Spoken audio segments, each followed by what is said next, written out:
कहानी की शुरुआत होती है बेकी नाम की एक लड़की से, जो अपने भाई कैल के साथ कैंसर से सैंड को जा रही होती है। बेकी प्रेग्नेंट है, इसलिए कैल उसे बहुत संभाल कर ले जा रहा होता है। लेकिन रास्ते में अचानक बेकी की तबीयत बिगड़ जाती है, जिससे गाड़ी रोकनी पड़ती है। रोड साइड में एक बहुत बड़ा एरिया लेकर ऊंची ऊंची घास होती है और यह जगह बिल्कुल सुनसान होती है। दरअसल बेकी सैंड को इसीलिए जा रही थी क्योंकि वो अपने बच्चे को वहां किसी फैमिली को देने वाली थी। कैल उसे समझाता है कि तुम्हें अपने बच्चे को खुद पालना चाहिए, पर बेकी इसके लिए तैयार नहीं थी और वह अभी भी कंफ्यूजन में थी कि उसे क्या करना चाहिए।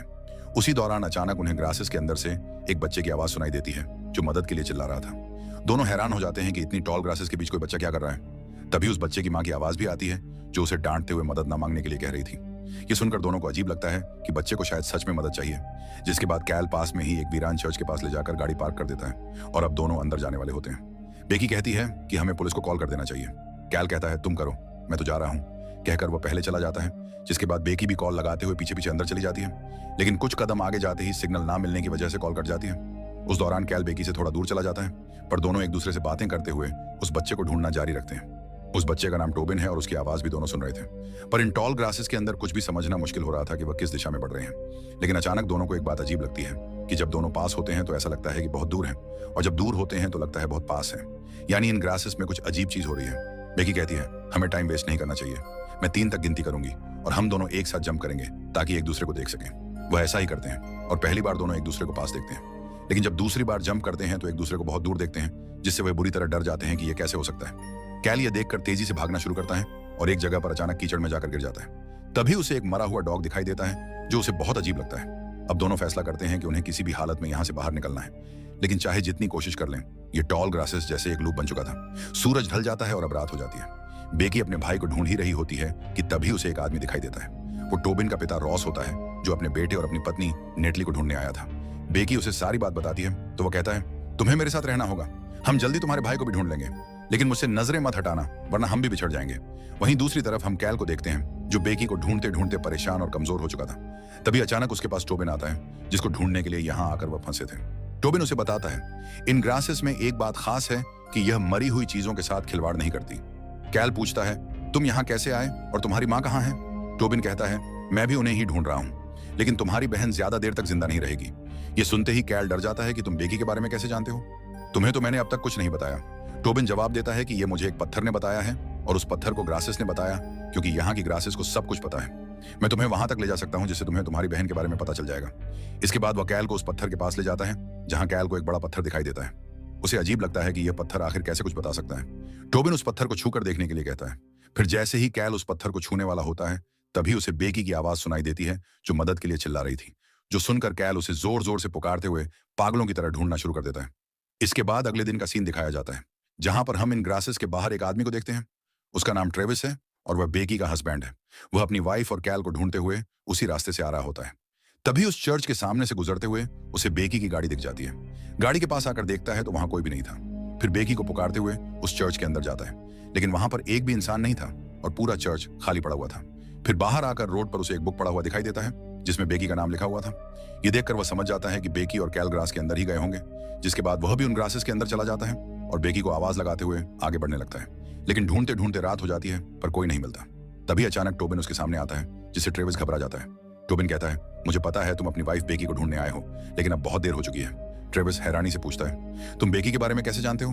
अगर तुम्हें पता है तो मुझे बताओ वो कहाँ है। जिसके बाद वह ट्रेविस को उसकी वाइफ की डेड बॉडी के पास ले जाता है। ट्रेविस ये देखकर पूरी तरह टूट जाता है और दुखी होकर बहुत रोता है। फिर अगली सुबह जब उसकी आंख खुलती है तो वह अपनी वाइफ का नेकलेस अपने पास रख लेता है और यहाँ से निकलने के लिए आगे बढ़ने लगता है। लेकिन अब वह भी बाकी लोगों की तरह यहाँ बुरी तरह फंस चुका था। वह मदद के लिए आवाज लगाता है। तभी उसे एक बच्चे की आवाज सुनाई देती है, लेकिन वह बच्चा और कोई नहीं बल्कि टोबिन होता है, जो अपनी मम्मी पापा के साथ यहाँ से बाहर रोड पर था। टोबिन आवाज सुनकर अपने डॉगी के पीछे फिर से ग्रासेस के अंदर चला जाता है और उसे ढूंढने के लिए उसके मम्मी पापा भी उसके पीछे आ जाते हैं। अब टोबिन को ढूंढते ढूंढते उसके मम्मी पापा भी एक दूसरे से बिछड़ जाते हैं और अलग होकर एक दूसरे को ही ढूंढना शुरू कर देते हैं। यहाँ हमें एक बात समझ आता है कि यह एक ऐसी रहस्यमयी जगह है जहां पर ये लोग जो पहले से फंसे हुए थे, वह फिर से आकर ठीक पहले की तरह यहाँ पर फंसते जा रहे थे। अब रात हो जाती है और रॉस अपने बीवी बच्चे को ढूंढते ढूंढते उसी बड़े से पत्थर के सामने पहुंचता है। इसके बाद कहानी दोबारा वहीं लौटती है जहां से शुरुआत हुई थी। बेकी अपने भाई कैल के साथ गाड़ी से वहां पहुंचती है और उन्हें टोबिन की आवाज सुनाई देती है, जो उन्हें मदद के लिए बुला रहा होता है, और टोबिन की मां भी उसे मना कर रही थी। लेकिन इसके बावजूद ठीक पहले की तरह बेकी और कैल ग्रासेस के अंदर चले जाते हैं। अब यह बात साफ हो जाती है कि इनकी जिंदगी में वही चीजें बार बार दोहराई जा रही हैं और यह लोग हर बार ठीक पहले की तरह बिना अंदाजा लगाए यहां आकर इस लूप का हिस्सा बन रहे थे।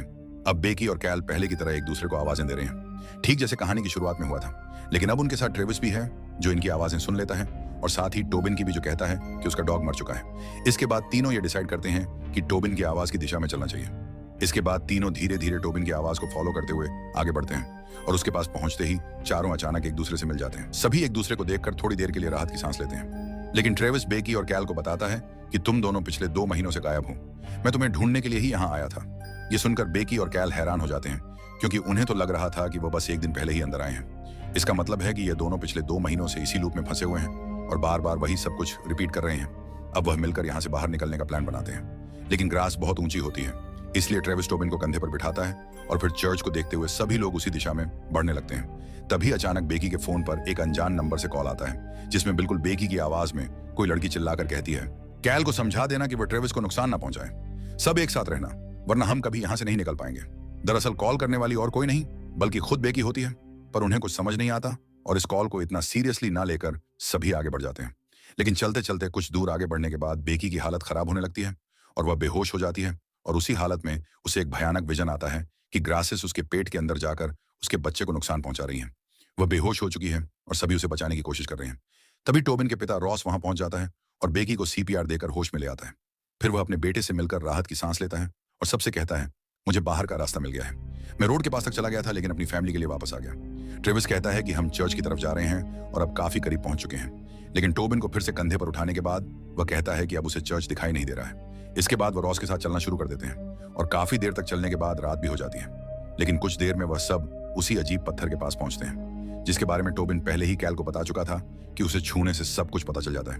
रॉस उस पत्थर को छूता है और अजीब सी हरकतें करता है, फिर कहता है कि यह पत्थर इस जगह का सेंटर है। इसे छूने के बाद सारी सच्चाइयां सामने आ जाएंगी और इस जगह के बारे में भी सब कुछ पता चल जाएगा। तुम सबको भी इसे छूना चाहिए। ये सुनकर कैल भी छूने वाला होता है, लेकिन तभी वहां टोबिन की मां पहुंचकर उन्हें रोक लेती है और वह कहती है, तुम्हें रॉस पर बिल्कुल भरोसा नहीं करना चाहिए। उस पत्थर के जरिए वह तुम सबको अपने जैसा बना देना चाहता है। उसने मुझे भी मारने की कोशिश की है, क्योंकि वह श्रापित होकर शैतान की वश में आ चुका है। ये सुनकर सभी डर जाते हैं और तभी बेकी को एक विजन आता है और वह देखती है कि रॉस के पास कुछ अजीब लोग हैं और वह एक शैतान में बदलकर भयानक आवाज में चीख रहा है। इसके बाद वह सबको यहाँ से जल्दी निकलने के लिए कहती है, लेकिन रॉस की हरकतें धीरे धीरे अजीब होने लगती हैं और वह सबको रोकने की कोशिश करता है। ये देखकर ट्रेविस उससे लड़ाई करने लगता है और सबको यहाँ से भागने के लिए कहता है, लेकिन वह उल्टा ट्रेविस को मारकर जख्मी कर देता है। सभी ये देखकर भागने वाले होते हैं। तभी रॉस अपनी पत्नी को पकड़ लेता है और फिर सबके सामने उसे बहुत ही बेरहमी से मार डालता है। ये देखकर डर के मारे सब वहां से भागना शुरू कर देते हैं और कुछ दूर आगे जाने के बाद उन्हें एक पुराना शॉप दिखाई देता है, तो सभी जल्दी जल्दी उसके अंदर चले जाते हैं। वहां जाने के बाद सबको एक बात का एहसास होता है कि ये सब लोग बार बार मरकर दोबारा जिंदा हो रहे हैं, ठीक वैसे ही जैसे इन ग्रासेस को जितनी बार काटो वो फिर से उगाती हैं। अब इनकी लाइफ भी उन्हीं घास की तरह बन चुकी है। इसके बाद सब घर की छत पर जाते हैं और वहां से बाहर निकलने का रास्ता ढूंढने लगते हैं, क्योंकि इस ऊंचाई से सब कुछ दिख रहा था। तभी उन्हें टोबिन का डॉग दिखता है, जो एक जगह जाते ही अचानक गायब हो जाता है और फिर अगले ही पल सड़क पर दिखाई देता है। ट्रेविस समझ जाता है कि बाहर निकलने का सिर्फ यही एक रास्ता है, लेकिन तभी कैल को कुछ आवाजें सुनाई देती हैं और अगले ही पल वह किसी चीज के वश में आकर ट्रेविस को छत से नीचे गिरा देता है। लेकिन वह कुछ समझ पाता कि तभी रॉस भी वहां पहुंच जाता है और सबको मारने के लिए उनके पीछे लग जाता है। उसे देखकर वह तीनों वहां से निकलकर भागने लगते हैं, लेकिन नीचे जाते ही बेकी को पता चल जाता है कि ट्रेविस को कैल ने नीचे गिराकर मार डाला है। यह जानकर बेकी को गुस्सा आता है और वह अकेले ही ग्रास के अंदर चली जाती है। तभी रॉस कैल के पीछे पड़ जाता है और बहुत तेजी से दूसरी तरफ से आकर उसे पकड़ लेता है और फिर उसे वहीं पर मारने की कोशिश करता है। तभी कैल देखता है कि उसके आसपास उसी की कई सारी बॉडीज पड़ी हैं, यानी इसी जगह पर उसे कई बार पहले भी मारा जा चुका है और इस बार भी रॉस उसे जान से मार देता है। इसके बाद हम ट्रेविस को देखते हैं, जो नीचे गिरने के बाद भी बच गया था। वो फिर से ग्रास के अंदर जाता है और बेकी से बात करने लगता है। दोनों एक दूसरे से दूर थे, लेकिन बातें सुनाई दे रही थी। ट्रेविस कहता है, मैं तुम्हें फिर से नहीं खोना चाहता हूँ, मैं कैसे भी करके तुम्हें यहाँ से जरूर निकाल लूंगा। तभी अचानक रॉस आकर बेकी को पकड़ लेता है और उसे जान से मारने की कोशिश करता है, लेकिन इसी दौरान बेकी को पास में पड़ा एक सिजर्स दिखाई देता है, जिससे वह रॉस की आंख पर हमला करके वो किसी तरह भागने लगती है। इतने में बारिश शुरू हो जाती है और तभी उसे अजीब सी आवाजें सुनाई देने लगती हैं और देखती है कुछ भयानक चेहरे वाले लोग सामने खड़े हैं, जिनके चेहरे घास से बने हुए थे। फिर वह लोग बेकी को उठाकर उसी पत्थर की ओर ले जाने लगते हैं। उनके मुंह से लगातार कुछ अजीब मंत्र निकल रहे होते हैं, जैसे कोई भयानक शक्ति इन्हें कंट्रोल कर रही हो। फिर वह बेकी को पत्थर के पास ले जाकर छोड़ देते हैं। बेकी बहुत ज्यादा डरी हुई थी और फिर अपने फोन से कॉल करती है और कहती है, कैल को समझा दो कि ट्रेविस को नुकसान ना पहुंचाए, वरना हम कभी बाहर नहीं निकल पाएंगे। अब वह समझ जाती है कि जिसने पहले उसे कॉल किया था वह और कोई नहीं बल्कि वह खुद थी। इतने में उसे लिवर पेन शुरू हो जाती है और तभी अचानक वहां की जमीन धंसने लगती है, जिसमें बहुत सारे लोग थे और भयानक आवाज में चिल्लाते हुए अपने काले हाथ निकालकर बेगी को अंदर खींचने की कोशिश करने लगते हैं। ये देखकर बेगी जोर से चिल्लाती है और बेहोश हो जाती है।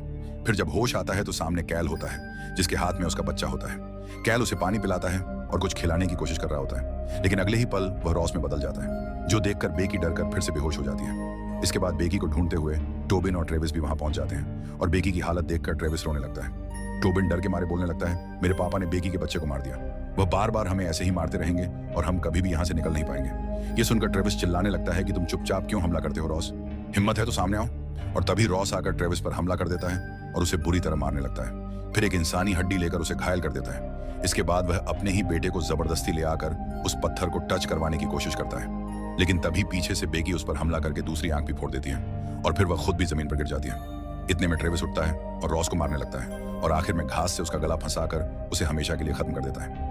अब ट्रेविस और टोबिन के अलावा यहाँ बाकी सब मारे जा चुके थे और बेकी ने तो बहुत ज्यादा दर्द सहा था, जिससे ट्रेविस दुखी होकर अंदर से टूट चुका होता है। इसके बाद वह उस पत्थर को छूने का फैसला करता है, क्योंकि इससे यहाँ के बारे में सब कुछ पता चल जाएगा।